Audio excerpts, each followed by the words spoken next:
বালুরঘাট কলেজে এক এসএফআই ছাত্রকে ঘরে আটকে রেখে মারধর ও হেনস্থার অভিযোগ ঘিরে চাঞ্চল্য ছড়িয়েছে। আক্রান্ত ছাত্র সমীর বারুইয়ের দাবি, তাকে দীর্ঘক্ষণ আটকে রেখে মারধর করা হয় এবং নানা ধরনের হুমকিও দেওয়া হয়। ঘটনার প্রতিবাদে বুধবার সন্ধ্যায় সাংবাদিক বৈঠক করে এসএফআই।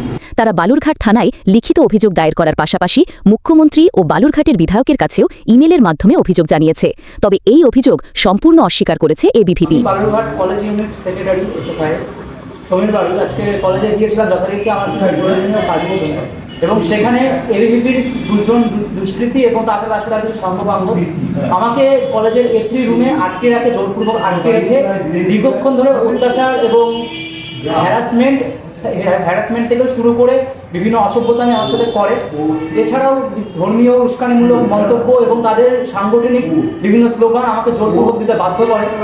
তাছাড়া লাঠি আর বাঁশের লাঠি দিয়ে এবং কাঠে বাটাম দিয়ে আমাকে জোরপূর্বক মারার মতো একটা পরিস্থিতি সৃষ্টি করে, এবং তাদের সঙ্গে থাকা কিছু ছেলেকে কর্মীকে তারা বলে যে ছুরি বের করার কথা।